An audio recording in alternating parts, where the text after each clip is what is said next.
Hello friends, welcome to WS cube tech. मैं वीरेंद्र। आज हम बात करने वाले हैं थिन कंटेंट के बारे में कि थिन कंटेंट क्या होता है। जब एक्चुअली थिन कंटेंट जो होता है वो एसईओ में बहुत ज़्यादा मैटर करता है। जब वेबसाइट पे ट्रैफिक लाने की बात होती है, वेबसाइट की रैंकिंग को इंप्रूव करने की बात होती है, तब थिन कंटेंट का बहुत ज़्यादा इंपॉर्टेंस बढ़ जाता है। तो एक्चुअली थिन कंटेंट होता क्या है और कौन-कौन से कंटेंट को थिन कंटेंट कंसीडर किया जाता है, तो सारी चीज़ें हम देखते हैं और आगे हम ये भी देखेंगे कि थिन कंटेंट अवॉइड भी क्यों करना है। तो सब कुछ चीज़ें हम इसमें कवर करने वाले हैं। स्टार्ट करेंगे थिन कंटेंट एक्चुअली होता क्या है। तो वो कंटेंट जिससे ऑडियंस जो है, टारगेट ऑडियंस उसको वैल्यू नहीं मिल पा रही या फिर बहुत ही कम वैल्यू मिल पा रही है, तो उस कंटेंट को थिन कंटेंट कहते हैं। बहुत बार होता है कि कोई भी आर्टिकल वगैरह लिखते हैं, तो उसमें बस छोटा-सा इंट्रोडक्शन देकर 200-300 वर्ड में कंप्लीट करके बस एक की ब्लॉग पोस्ट चली जाए, तो उस टाइप से कंटेंट कवर कर लेते हैं। लेकिन जो ऑडियंस आता है उसको प्रॉपर्ली उसमें जो वैल्यू जिस सर्च कर रहा है उसको मिल नहीं रही है, तो थिन कंटेंट में कंसीडर हो जाता है। और बहुत सारा होता है कि बहुत बार वेब पेजेस बहुत सारे बना देते हैं और उन पे कंटेंट सिमिलर होता है सारे वेब पेजेस पर, और जो यूज़र का इंटेंशन था उस पेज पे आने का, उस ब्लॉग पोस्ट पे आने का, उस वेब पेज पे आने का, वो सर्व नहीं हो पाता है, वो मीट नहीं कर पाते आप, तो उस टाइप के पेजेस को थिन कंटेंट में कंसीडर किया जाता है। तो थिन कंटेंट को अवॉइड क्यों करना है, कौन-कौन से मतलब इश्यूज़ हो सकते हैं, कॉन्सिक्वेंसेस हो सकते हैं, वो हम देखते हैं वन बाय वन। फर्स्ट की डिफिकल्ट टू रैंक, जैसे कि समझ लीजिए कि आपने आर्टिकल लिखा हुआ है छोटा-सा जिसपे वैल्यूएबल कंटेंट कुछ भी नहीं है, बस आपको वेबसाइट पे कुछ कवर होना चाहिए था आपका, इसलिए कवर कर दिया आपने। तो आर्टिकल इस टाइप से रैंक नहीं करते हैं, थिन कंटेंट वाला आर्टिकल रैंक नहीं करता है, फिर ट्रैफिक नहीं आ पाता उसके ऊपर। देन लीगल इश्यूज़, पेनल्टी, जैसे कि आपने कभी थिन कंटेंट में ये भी होता है कि आप डुप्लीकेट कंटेंट भी यूज़ कर लेते हैं, तो लीगल इश्यूज़ भी आ सकते हैं, कॉपीड कंटेंट हो तो पेनल्टीज़ भी हो सकती है। देन कन्वर्जन रेट है वो पुअर होती है। आप ब्लॉग पोस्ट कोई भी आर्टिकल, कोई भी कंपनी होती है वेबसाइट पे अपने आर्टिकल्स, ब्लॉग पोस्ट इसलिए कवर करती है कि वहाँ से ट्रैफिक आए, उस ट्रैफिक को अपनी जो सर्विसेज है उसके लिए कन्वर्जन रेट लेके आए। जैसे कि कोई एसईओ कंपनी है तो एसईओ से रिलेटेड बहुत सारा कंटेंट कवर करती है ताकि उनके एसईओ सर्विसेज पे भी ट्रैफिक आ जाए। जैसे कि कोई भी आर्टिकल था उसपे प्रमोट कर दिया उनके एसईओ सर्विस को, तो ये जो ऑडियंस था उसको अगर एसईओ सर्विस की रिक्वायरमेंट थी तो वहाँ पे चूज़ कर लेगा। तो कन्वर्जन रेट वहाँ से बिल्ड हो जाती है। लेकिन अगर कंटेंट ही ऐसा हो जिसपे कोई वैल्यू प्रोवाइड नहीं हो पा रही, तो कन्वर्जन रेट कहाँ से इंप्रूव होगी, और कन्वर्जन रेट बहुत बार तो जीरो रह जाती है ऐसे कंटेंट से। देन बाउंस रेट हाई हो जाती है। बाउंस रेट का मतलब है कि जो ऑडियंस उस पेज पे आ रही है, वो वहाँ पर कितना टाइम स्पेंड कर रही है, कहीं और क्लिक कर रही है कि नहीं कर रही। तो इस टाइप से एसईओ में बहुत बड़ा फैक्टर प्ले करते हैं बाउंस रेट। अगर बाउंस रेट हाई होती है तो वेब पेज वो रैंक करने के चांसेस और मुश्किल हो जाते हैं। तो जब कंटेंट वैल्यूएबल नहीं होता है तो बाउंस रेट आपकी बहुत ही ज़्यादा ऊपर चली जाती है और फिर रैंकिंग आपकी डाउन चली जाती है। तो अब ये देखते हैं कि कौन-कौन से कंटेंट को थिन कंटेंट कंसीडर किया जाता है। तो फर्स्ट है कि डुप्लीकेट कंटेंट। डुप्लीकेट कंटेंट का मतलब ये है कि आपने कहीं से बस आइडिया लिया और उनका कंटेंट था एज़ इट इज़ कॉपी कर लिया या फिर स्पिन कर लिया। तो उस टाइप से जो कंटेंट, जैसे कि ऑटो जनरेटेड कंटेंट है, टूल्स के थ्रू आपने किसी आर्टिकल को रीराइट कर लिया, रीरिटन कंटेंट जो होता है, तो वो भी थिन कंटेंट में काउंट होता है। Then doorway pages. Doorway pages वो होते हैं जैसे कि आपकी समझ लीजिए एग्जांपल लेते हैं, कोई डिजिटल मार्केटिंग कंपनी है, उनकी टारगेट ऑडियंस दिल्ली में है, बट उन्होंने क्या किया कि बाकी सिटीज़ को भी कवर करने के लिए डिजिटल मार्केटिंग से रिलेटेड पेज बना दिए, 50 पेज बना दिए और 50 सिटीज़ को कवर कर लिया।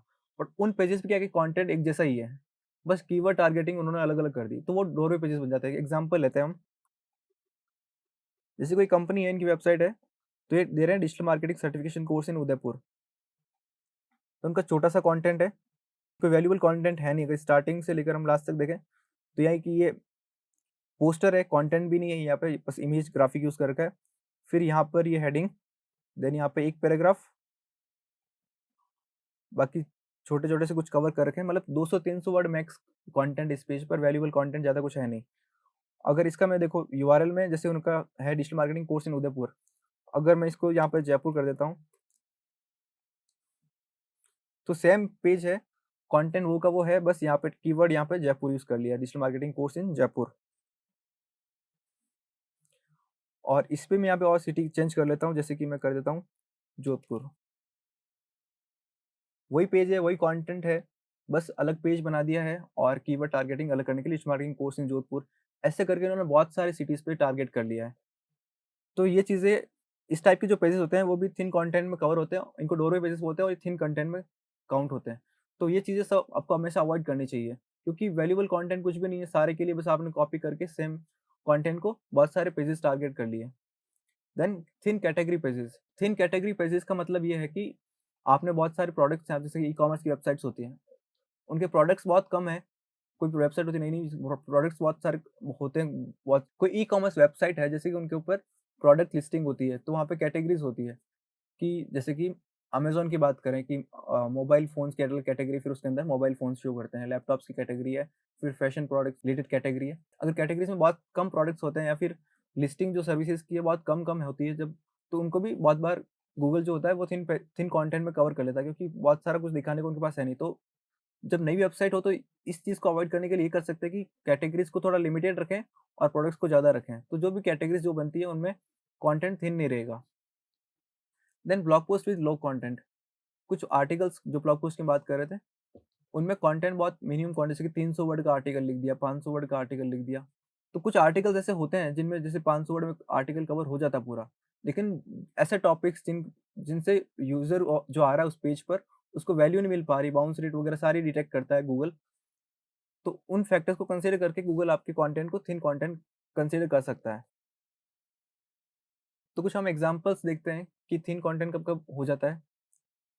जैसे कि एक कंपनी है, जैसे कि उन्होंने कवर कर लिया, जैसे ब्लॉग पोस्ट था, व्हाट इज़ डिजिटल मार्केटिंग, उसके ऊपर एक उन्होंने अच्छे से आर्टिकल कवर कर लिया। देन डिजिटल मार्केटिंग डेफिनिशन पे एक आर्टिकल अलग से और कवर कर लिया। Then what is mean by digital marketing, इस पे भी एक आर्टिकल और कर लिया। लेकिन तीनों चीज़ें देखा जाए तो एक ही है। अलग-अलग आर्टिकल बस इन कीवर्ड्स पे अगर टारगेट करने के लिए करते हैं, तो इससे बेटर है कि एक ही इन कीवर्ड्स को एक ही आर्टिकल में कवर करना चाहिए। इस टाइप से जो चीज़ें करते हैं, वो थिन कंटेंट में कवर हो जाती है। देन जैसे कि एक एसईओ वाला पेज बनाना है किसी एसईओ एजेंसी को, तो उन्होंने एसईओ एक्सपर्ट इन इंडिया पे एक अलग पेज बना दिया, एसईओ एनालिस्ट इन इंडिया पे अलग पेज बना दिया, एसईओ कंपनी इन इंडिया पे अलग पेज बना दिया, एसईओ कंसल्टेंट इन इंडिया पे अलग पेज बना दिया। जबकि एक ही चीज़ है, सर्विस एक ही है, एसईओ दे रहे हैं और सबका जो कॉन्टेक्स्ट है, जो मीनिंग निकलना है, वो एक ही निकलना है, पर अलग-अलग टारगेट करने के लिए उन्होंने अलग-अलग पेजेस बना दिए। तो ये डोरवे पेजेस में काउंट हो जाता है और थिन कंटेंट में काउंट हो जाता है फिर। तो ये चीज़ें आपको अवॉइड करनी है। जो भी एसईओ में कुछ लोग ऐसे होते हैं बैकलिंक्स बनाते हैं जब, तो उसमें भी थिन कंटेंट यूज़ कर लेते हैं। जैसे क्या करते हैं, आर्टिकल रीराइट किया और जो आर्टिकल सबमिशन साइट्स वगैरह होती है उन पे थिन कंटेंट पेस्ट किया, वहाँ पे बैकलिंक डाली अपनी और इस टाइप से कंटेंट में वहाँ पे बैकलिंक जनरेट कर लेते हैं अपने लिए। तो ये भी थिन कंटेंट के जो करते हैं, थिन कंटेंट से जो बैकलिंक्स भी बनाते हैं, वो भी हाई क्वालिटी वाली नहीं होती, तो इसमें भी आपको एसईओ में ज़्यादा बेनिफिट्स मिलता नहीं। इनफैक्ट जो भी लेटेस्ट कोर अपडेट है गूगल का, वो इस ये भी कहता है कि आपको थिन कंटेंट से या फिर एक्सेसिव बैकलिंक्स बनाते हैं जब अ, गलत टाइप के कंटेंट से, तो वो आपको अवॉइड करना चाहिए, जो आपके नेगेटिव एसईओ में भी काउंट हो सकता है। तो ये सब चीज़ें हैं थिन कंटेंट के बारे में जो आपको पता होनी चाहिए। अब जब एज़ अ कंटेंट राइटर अगर आप ऐसा कुछ वर्क कर रहे हैं, इस टाइप से कोई स्ट्रेटजी बन रही है, तो एज़ अ कंटेंट राइटर ये चीज़ें आपको पता होनी चाहिए। Thank you.